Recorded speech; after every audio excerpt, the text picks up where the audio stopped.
Hey guys, remember, our fundraiser is still going strong, and we've only have a few days left in the month to contribute. Don't worry, I know we can reach our goal. I guess since I like to say one new thing about the charity each video, well, Knitted Knockers doesn't just support people in the US. It's worldwide. There's countries like Canada, South Africa, Australia, Brazil, China, Thailand, and the Philippines. And these are just some of the countries available that they are based in. If you live in a country that isn't listed on their website, well, always be on the lookout. They're adding more every day. So donate today. Hey, that rhymes. Remember to get your checks, and remember also, you are loved, you are wanted, and you got this. Now on with the video. Oh, God. I really hope there's a hungry horse back there. Okay, well this video does focus primarily on Angela. Well, I think you know by now that I like to do hybrids when I talk about episodes, where I'll spend the first 10 minutes maybe talking about the character and how they relate, and then I'll talk about the actual episode itself. And you know, since it's Angela, it's gonna be that episode. Peter-assment. Since Peter-assment discusses female on male sexual harassment in a really bad way, I just wanted to say that I will put out a brief trigger warning just in case. Okay, here we go. Hi, I'm Kitty Monk, and I'm here to talk to you about Family Guy. Or more specifically, Peter's boss, Angela. Again, I primarily want to review— okay, you watched the intro. Do I really have to do all this? Now, believe it or not, while Angela is Peter's boss, I mean, she was voiced by the late great Carrie Fisher, well, she wasn't Peter's only boss, probably the most notable. In fact, Peter actually had several jobs before he got to Pawtucket Brewery, and therefore several other bosses to compete with her. At the start of the show, Peter worked for the Happy-Go-Lucky Toy Factory, and his boss was Mr. Weed. What kind of a name is that? Seriously? Like, my name isn't Mr. Methamphetamine. Mr. Weed, outside of being voiced by the ultra-awesome Carlos Alazraki? Okay, he's the guy who voices Rocco and Mr. Crocker, okay? And Butch Hartman in the pilot. Didn't really have much of a character to him. He was Peter's boss, and there was the recurring joke that even if he was pretty level-headed, he was also in the closet. And that was it, really. He was just Peter's boss. He got no development or nothing. At most, he was just an obstacle for Peter to conquer, like Peter had to do this or he'd get fired or something like that. To be an asset to our company on and off the field. You have impeccable credentials.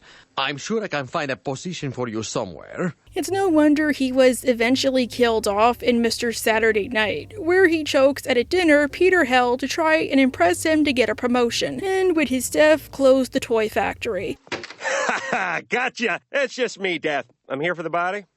Peter, it's okay. It's just Death. Oh, thank God. But Peter has a family to feed, so he must look for another job. Therefore, Peter worked as a fisherman for a few seasons with these two Portuguese guys whose names I'm too lazy to Google. Pardon. Where he was his own boss, and therefore he had to deal with nobody but himself. This is it?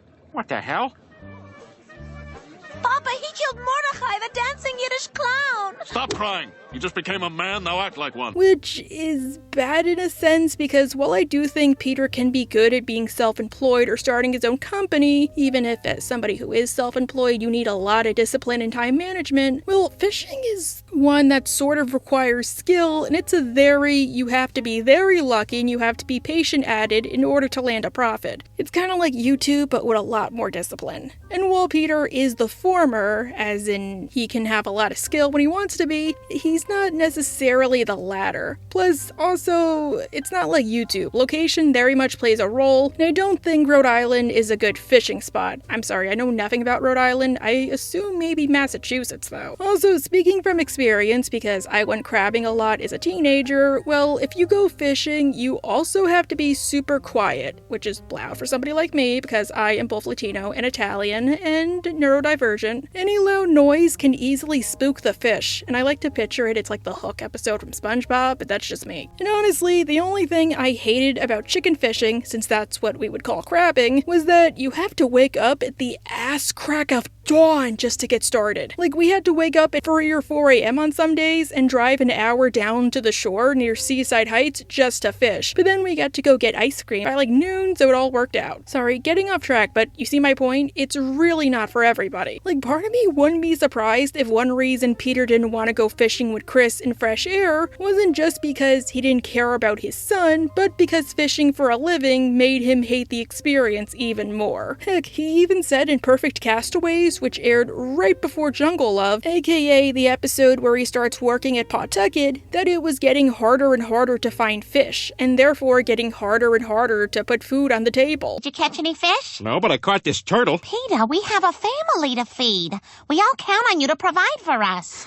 I know, and I feel terrible. And his journey to catch fish that episode left him and his friend stranded on a desert island for months and destroyed his fishing boat. So come Jungle Love, Peter eventually saw fit to start searching for a new job, and he started working at a job he holds to this day, at the Pawtucket Brewery. Yay! And I just realized I can't really say the word brewery, I am sorry. At first, his job is pretty similar to what he did at the toy factory, where he worked as a blue-collar worker on the assembly line. I don't know what he does here, like does he put like the caps on the bottles? Does he check to be sure it's like up to Bavarian standards? I have no idea. All I know is he's on the assembly line, okay? Fine with that? Unfortunately, fortunately, kind of, it turns out that there is a perk for people who work for Pawtucket. Free beer. This is where you'll be working, Mr. Griffin. Oh, and I should mention, employees are welcome to free Pawtucket Ale. We just ask that you don't drink during your shift. That won't be a problem.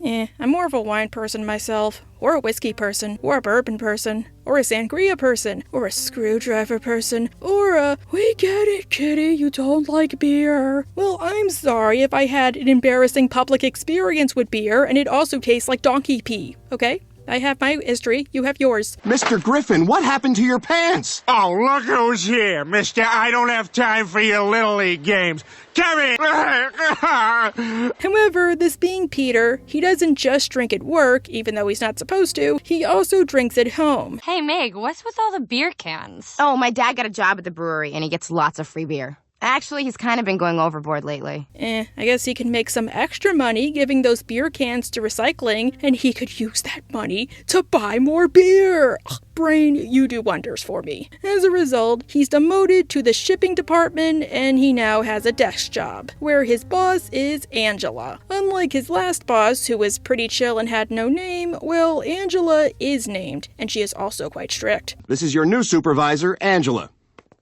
Mr. Griffin, we have different rules here. For starters, no drinking. Period. We start work at 7 a.m. sharp. I mean, don't get me wrong, 7 a.m. shifts suck. Like, I feel his pain. Like, I have to wake up at 5:30 to get to class by 8:45 some days because of NJ Transit, and I also have to walk 2 miles. But on the bright side, if it's an 8-hour shift, which I'm assuming this is, at least he'll be done by 3 o'clock. Gotta look at the positives here. Besides, even if Angela says you can't drink, well, she never actually defines when you can't drink. She probably means like you can't drink when you're on the job, which is pretty fair, I hate to say. Like, no job is gonna let you drink on the job. He wasn't even allowed to drink on the job when he was on the assembly line. Especially more so here because his job is more desk related. One wrong move, everybody's screwed. Hey, that rhymes. Besides, what is she gonna do? Make him take a pee test? Amazon one to his house every Sunday to be sure he's not drunk on Mondays?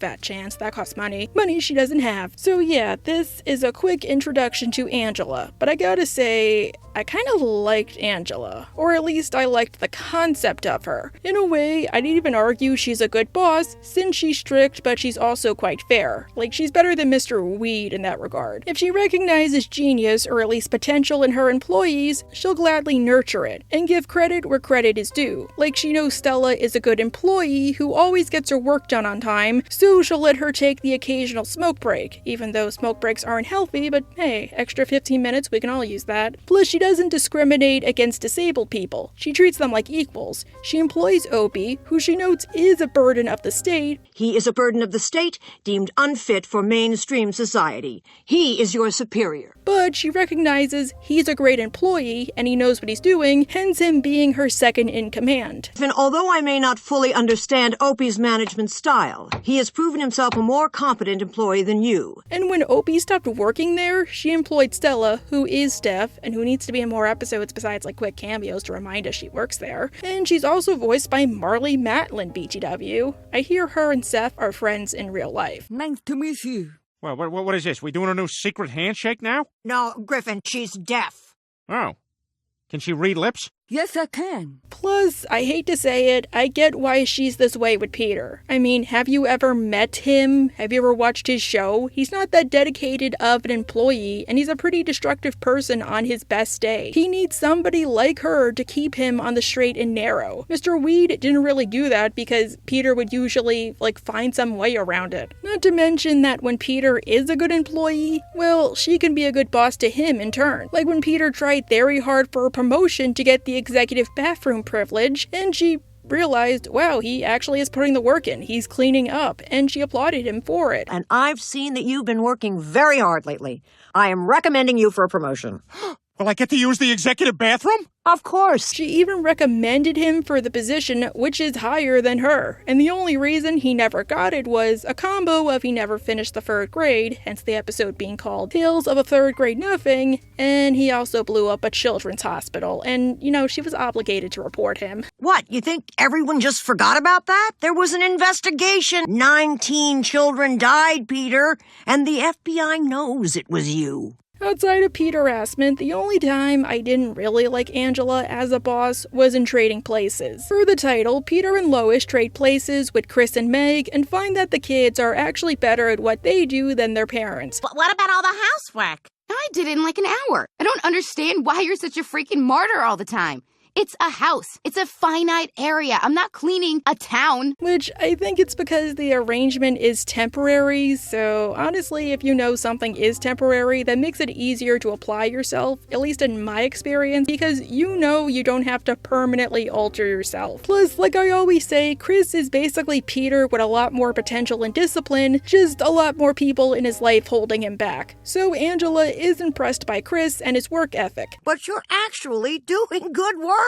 Well, it's a lot easier than high school, I'll tell you that. Well, how do you mean? High school's like Lord of the Flies. It's a social nightmare. The thing is, well, she fires Peter and replaces him with Chris, who, might I remind you, is a minor and still in high school, and Angela is well aware of this fact, and the fact it's a temporary arrangement. And because Lois apparently can't get a job herself that isn't related to groceries, well, Chris has to keep working at the brewery until Peter gets another job. Unfortunately, because he's now a permanent part of the company, Chris, not Peter, Angela gives him extra paperwork to do. And by extra, I mean unpaid work that takes him hours and hours to finish. I feel so bad for him. But that's not my department. It is now. The company's making cutbacks. You can handle it. It's just a little extra paperwork. And this turns him into a boomer dad who can't drink to dull his senses because he's too young. So, Chris, good day at the office? Actually, Angela said that the spreadsheets I presented were beyond the projections for last quarter.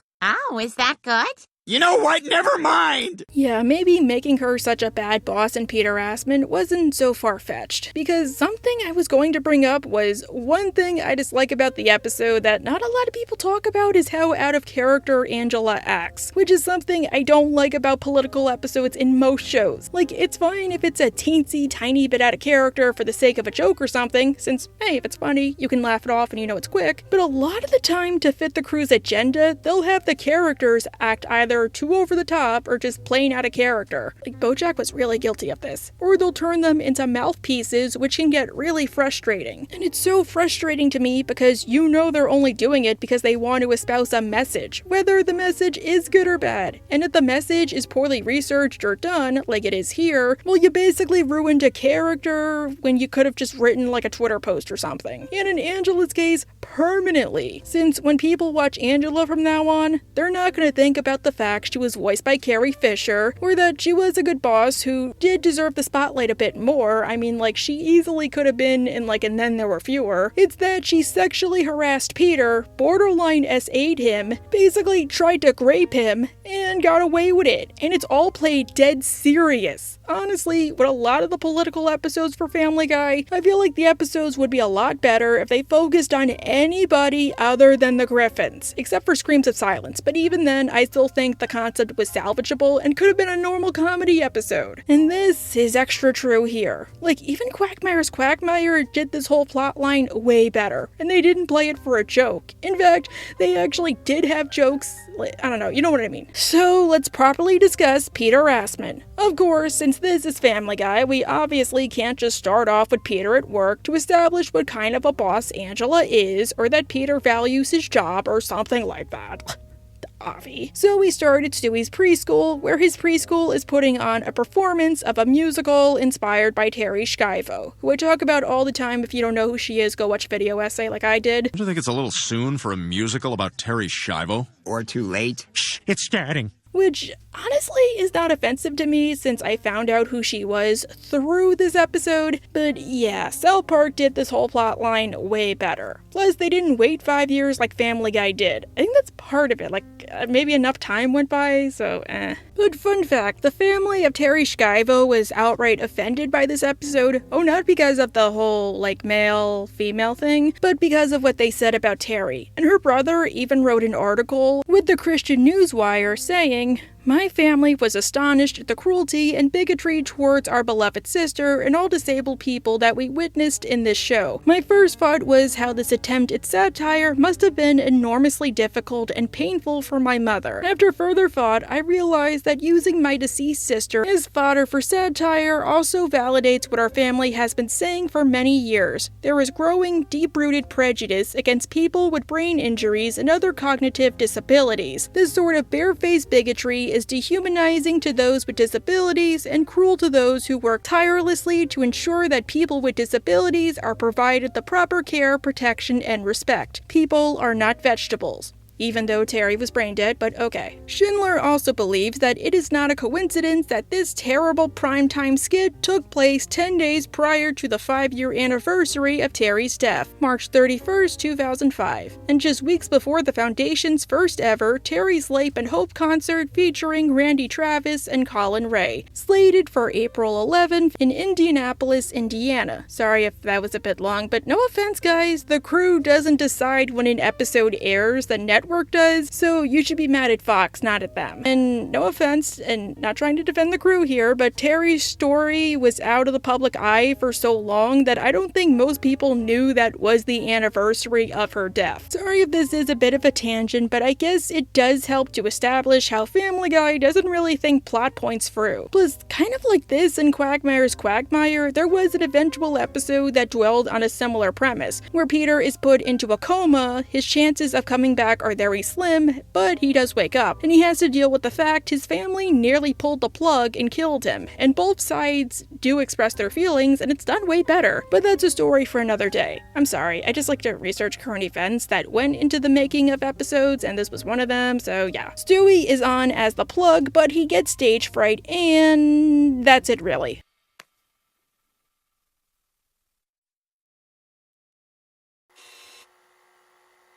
Look at Stewie. What a baby. Yeah, this is it. Like, we don't get a subplot of Stewie trying to conquer his stage fright and then starring in another play. They don't make any points on Terri Schiavo, like maybe Stewie tries to method act by finding out more of her story, and how they also manipulated a bunch of footage to make it seem like she was still alive even though she wasn't, and that was kind of cruel. Like, that's it really. Which I think that's another reason I'm not fully offended with this episode, just like disappointed. Like, have you ever heard the saying, "I'm not mad, I'm just disappointed"?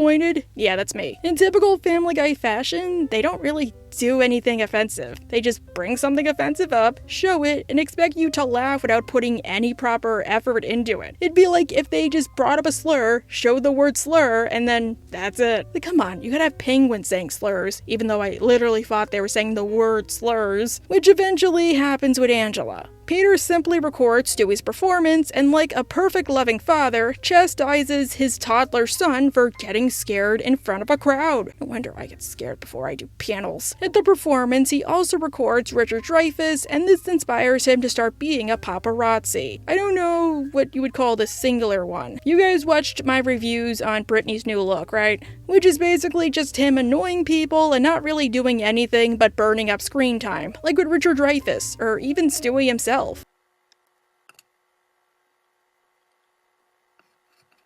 Stewie, how's that oatmeal? Is it true you're having an affair with that oatmeal? I'm just trying to eat here. Surprised you didn't bring up his terrible performance or, send that into TMZ. Like, Stewie being a viral star because of that one clip could have been a good episode. Eventually, he makes a fatal mistake by harassing Ollie Williams. Ollie Williams, why do you look so much like Will Smith? Hey, Will Smith, what was it like to punch that alien in the face? Well, actually slapped in the face, Peter. He gon' get it. Oprah, why are you so fat, Don Cheadle?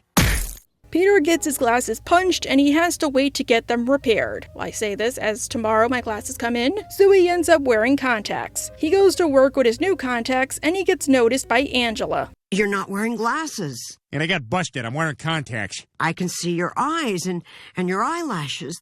They're beautiful. That's what he makes his sweaters out of. Now, I think one way to redeem the episode would be to follow two plot lines. Like I said above, perhaps plot A could be Stewie overcoming his stage fright or trying to star in another play or anything involving Terri Schiavo, and plot B could be Angela having a crush on Peter. At least until he gets his glasses back and realizes how ugly he looks. Like maybe she realized, oh, it's only lust, not a deep love. Okay, bye Griffin. I mean, look at me in glasses. Look at me. I am atrocious. I'm gross. And I need to wear glasses to hide my frog skeleton bug eyes. And it's like if I don't wear glasses, it's like my hearing goes. But at least I can cosplay as Bryce Tank Thrust without much fuss. Angela falls in love with Peter, but this being Family Guy, it's not that she has like a schoolyard crush when she sees him, or like she blushes or something like that. It's kind of gross. I like what I see. Oh no. Yeah. This is gonna work out just fine. Now to get this out of the way, for anybody who didn't notice or didn't watch, Angela sexually harassed Peter. She took advantage of him as his boss and touched him without consent. And I need to get this out of the way too. Sexual harassment isn't defined by gender. Harassment and bullying isn't defined by gender. You can be harassed, assaulted, bullied, whatever, if you're a woman, a man, or non-binary. And you can be harassed, assaulted, bullied by a woman, a man, or somebody non-binary. And that's valid. They can even be of the same gender as you. Plus, it's okay to feel uncomfortable. You're not a sissy or whatever for it. Your feelings are totally valid. Because I do hate the double standard that men can't be harassed by women or they were asking for it. No, nobody asked to be harassed. Hey, that rhymes. That's kind of the definition of harassment. Doesn't matter what you wear, doesn't matter how you act, nobody is ever asking for it. I just want to make it clear for anybody watching because of what happens next. Plus, maybe some of you don't know and I like to educate you. You see, South Park previously made an episode called Miss Teacher Bangs a Boy, where Ike gets into a relationship with his teacher. The episode was meant to poke fun at the double standard, where if Ike was a little girl and Miss Stevenson was Mr. Stevenson, it would be terrible and awful and the police would definitely get involved. But because she's an older woman, Ike isn't traumatized for life, he scored. He's totally underage. She's taking advantage of him. You're right. We're sorry. This is serious. We need to track this student down and give him his Luckiest Boy in America medal right away. Which is still a funny episode. Like, it pokes fun at the double standard. They make fun of Dog the Bounty Hunter. I love it. It's one of my personal favorites. Like, it's probably one of South Park's best, if we're being honest. Ike, I long to feel your arms around me. Miss Stevenson, you're having a relationship with this student? Yes, during class time without a hall pass. Family Guy, a problem is, well, they try to be both funny and serious at the same time, and this just creates this weird uneven tone. Whereas South Park, it's basically the same tone the whole episode. And the more they try to deconstruct the stereotype, the more they indulge in it and sort of promote it, even if I don't think that's what they were doing. Heck, I'll even apply this to shows I like, since I love Hazbin Hotel, and I love the point they made that Angel is still a victim because he never asked to be abused by Valentino, which which is great. But then we have a super comical scene of Sir Pentious getting dragged into a room with clear intent in the same episode where Angel confronts his abuser for abusing him. Not to mention, Hell of a Boss also had a similar scene where Moxie gets, assaulted by Veronica and her crew, Veronica who were eventually supposed to find sympathetic, and a lot of people complained about that, and yet they still didn't change it. Sorry, getting off track again. I think what they should have done with Family Guy is have Peter get harassed, be uncomfortable, but everybody congratulates him for it, so he doesn't want to speak up. And then at the end, he says he was harassed and that wasn't cool, and he explains why. Or maybe he doesn't realize it was harassment until he tells somebody, and then we go from there. But instead, well...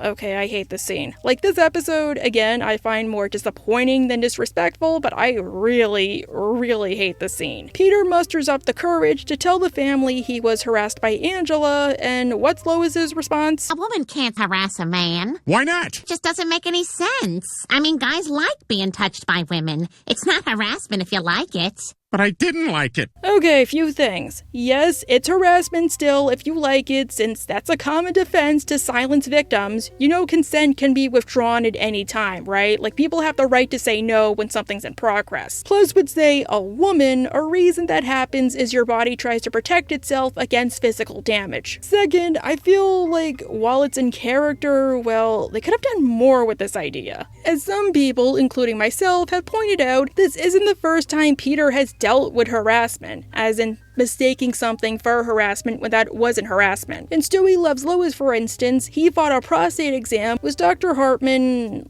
taking advantage of him, and this caused him to take legal action. What? Dr. Hartman violated me. He took my innocence. What? What they could have done was had Lois assume that's what he really meant. Perhaps he tries telling her, but because he's still in shock, he mangles it or something. So she assumes that Angela really bumped into Peter while he was picking something up. And he falsely thinks that she tried to assault him when really, it was just an honest mistake. It could create this huge ironic moment. Or maybe again, Peter doesn't know he's being harassed until he tells Lois what happened because the stereotype goes that men clearly love being made uncomfortable by women. Oh, speaking of women, well, Lois uses Meg as an example of what harassment really is. See, Peter, that's harassment. An older man, a weak younger woman. He could have forced her to do things. He did. See? But you... it just can't happen. Yeah, that's not always true, but I guess the show really cares about victims. I mean, look at what they said about victims of abuse. Brenda clearly had the power to end it herself. Okay, to be fair, normally when Family Guy covers this, it's over-the-top jokes that you can laugh at, even if, yeah, it still does perpetuate a stereotype. I might sound like a hypocrite, and you can rightly call me so, but hey, the breeding bowl is remembered for a reason, or even Stewie Loves Lois. Heck, Beetlejuice the musical, BJ spends the whole musical harassing Adam, but I'm willing to laugh because Adam at least gets back at him in the end and calls him out on it in a pretty awesome moment. Here, yeah, it's a bit too realistic to find funny, and it's kind of similar to a problem many people have with Screams of Silence, where the show makes light of that topic in other episodes, so it's kind of hypocritical to have a very special episode center around it without any of the show's usual gimmicks. In some regard, it feels like they're trying to cover themselves for criticism they gotten by saying no, we don't really think this, we're totally supportive. But at the same time, they're also being way too jokey about it. The next day at work, Angela continues harassing Peter, and yeah, I'm not mad, I'm just disappointed. Which makes sense for a show like this, but not for the message they're doing. Also, BTW, Angela makes it clear that if Peter doesn't submit to her wishes, she'll gladly fire him. And just keep that in mind. You need to wipe a cold soda on your neck to cool off. Well, maybe I don't need to cool off. Maybe you don't need to be employed. Not to mention how she also crosses a line, I mean, she did before, but I guess another line, by calling Peter while he's at home with his family, and Lois knows Angela is abusing Peter and keeps making fun of him. Oh, hi, Angela, hang on. Peter, it's your boss. I don't want to talk to her. She's going to harass me. Don't be such a baby. I'm sorry, Angela. Peter can't talk. Yeah, maybe Joyce Kinney wasn't wrong to publicly humiliate Lois. She is such a bully. But maybe her getting expelled from the church because, I don't know what to say. Wasn't she Protestant? Since Peter's family is no help, he goes to the guys for advice, which I think is a good idea. Maybe they were in similar positions. He says that Angela wants him to go to her house for a special project, which is basically the nasty. I don't want to get fired and have to look for another job. What the hell do I do? Too bad he doesn't just ask Joe for legal advice, being Joe's a cop and everything, but this seems to be a theme with their political episodes. Plus, this is a weird question, and one the episode never really answers. Like, I know Angela's like, oh, if you don't do it, I'm gonna, fire you. Why can't Peter just appeal to the higher-ups? Like, I'm sure Angela has a boss or somebody else who manages her, or even, HR. Like, he can't just go to them. First of all, if I can speak in my own defense, all I did was tell a little joke. Second of all, women are not people. They are devices built by the Lord Jesus Christ for our entertainment. I know Peter was shamed by his family, but usually he is pretty good about going to the law or telling somebody when it happens. Like with Stewie Loves Lois, sorry to keep bringing it up, where he sued Dr. Hartman for medical malpractice and he won. Plus it could further show the double standard, since remember, I am Peter, hear me roar? A woman told on Peter and he was properly reprimanded. Maybe here he can have all the receipts, he can have all the evidence, and they still won't listen. Or as some people say, HR isn't there to help you, it's to help the company, so they try to keep it on the down low. But yeah, I am Peter, hear me roar was a really good episode. Where's Gloria Ironbox when you need her? Just saying, it's never brought up as an option. At least while I hate they said in Screams of Silence that Brenda is the one who has to break up with Jeff or go to the police, because that's 100% not true. Joe's a cop, he has the right to arrest Jeff. Well, it showed how further trapped the neighbors were in dealing with Jeff. Here, it's just never addressed for some reason. What the hell am I gonna do? I don't know, Peter. If you feed the fish, you give her all the power. If you don't, you're gay. You can't win. Quagmire says there is a way to deal with Angela. Call HR. That ought to do it. Okay, close up. All right, let me get lined up right. Oh, come on! Plus, I'd argue if Peter went through with it, would that even stop her? Or would it make her think that now she's invincible and she can call Peter to her house to do whatever the hell she wants, whenever she wants, to take advantage of him? Holy cow, this would just open up another can of worms. But since Peter clearly isn't Brenda, Quagmire chickens out. Wait, maybe that isn't the right word, I guess. Okay, let's say he calls it quits. Is that better? Yeah, better implications. Okay, he calls it quits. Hi, Angela. I'm Peter's friend, Glenn Quagmire. Peter neglected to tell me that you are a complete dumpster fire. Some friend, huh? Okay. Well, he's right about the dumpster fire thing. But honestly, yeah, I don't think Angela is really that ugly. More of a plain Jane. She's kind of like Meg, where she really isn't that, unattractive, but the show has to keep insisting she is by making a bunch of comments. With Quagmire out of the picture, Angela tries to force herself on Peter, saying that if he doesn't go into her room and gets under her and lets her do things to him without consent, well, he'll just be at the welfare office. Ugh, Angela, really? He's been there before. I am tired of playing games, Griffin. Let's go. No, I don't want to. Griffin! Fine, fire me. I'm through being harassed by you. Wait, Peter stood up to her? I can't believe I'm saying this, but clap for Peter. Fine, fire me. I'm through being harassed by you.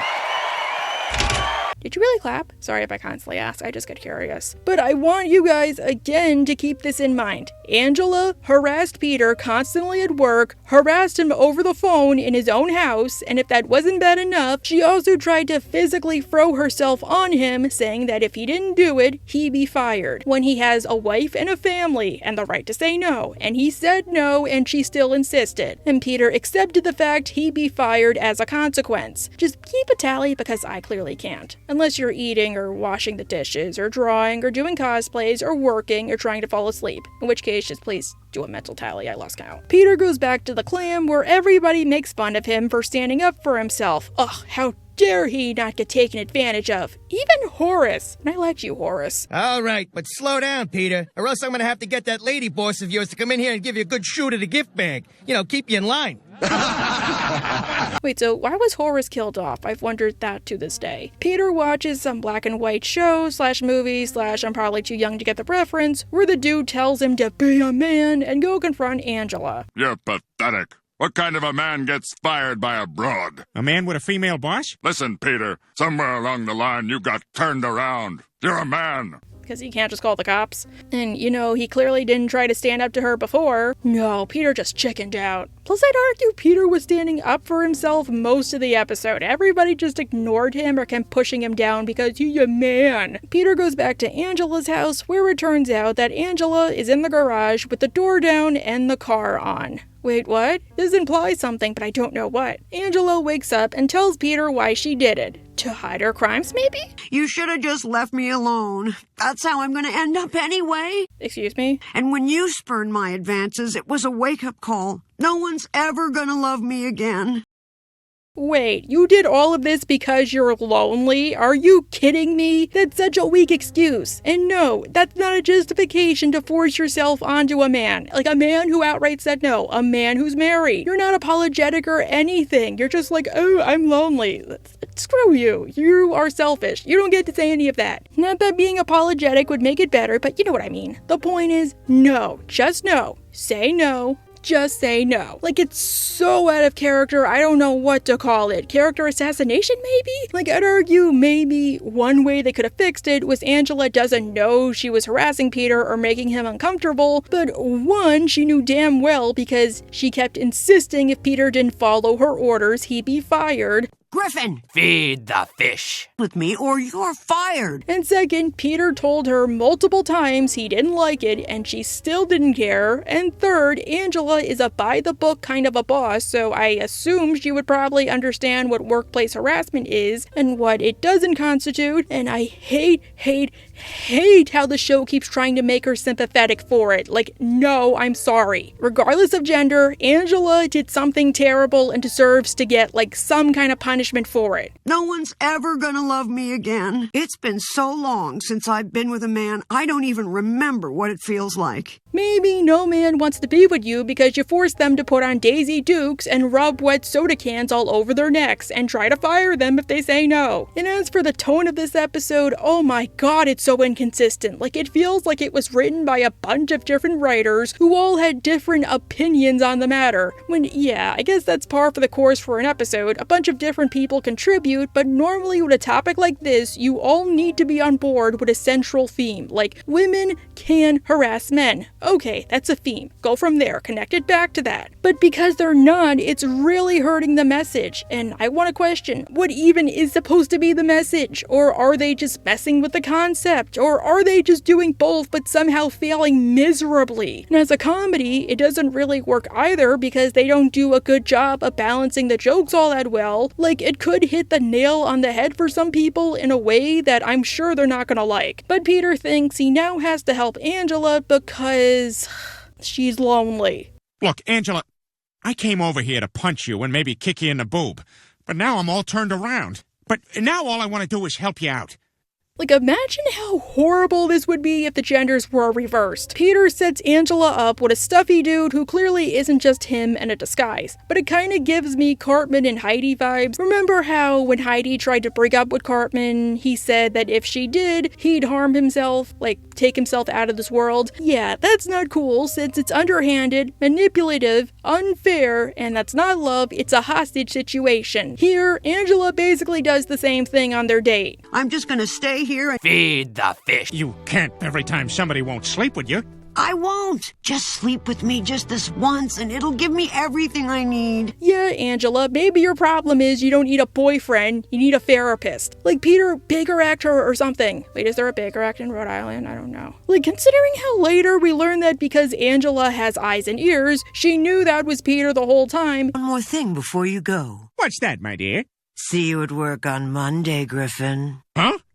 Oh, I'm gonna have a word with Rite Aid about this fake mustache. Yes, this does feel very manipulative to me. Like, she already took his job, what else can she take from him? And Peter sleeps with her, which is still technically, like, harassment and assault because, like, she's manipulating him into doing it. But somehow it all worked out because Peter has his job back, even if I'd argue his job wasn't gone anyways. Angela is happy because clearly we all care about that. And Peter never actually ruined his marriage because he got Mort to do it for him. Everything worked out perfect. You cheated on your wife. No, I didn't. I used Mort.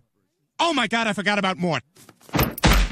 I want my $2. Oh my god, poor Mort. And Angela did nothing of significance until Pawtucket Pete, where, because her voice actress died, she also died by swimming after eating. And that's how Family Guy permanently ruined Angela for me. Yes, I don't like this episode. Like, I thought I was just disappointed because of the weak script, but no, like, I had to rewatch it for this video. Like, I really dislike it. Like, it's up there. It ruined a perfectly good character, it perpetuates a harmful double standard, and look, I don't even know what else to say. I guess if something like that does happen to you, do not take a shower and do not wash your clothes, please. If, say, you wrap a blanket on yourself, keep that too, that's evidence. Because the second you wash off, you lose all the proof. Just, I don't like it, and that's enough too, besides that tip. Anyhow, bye!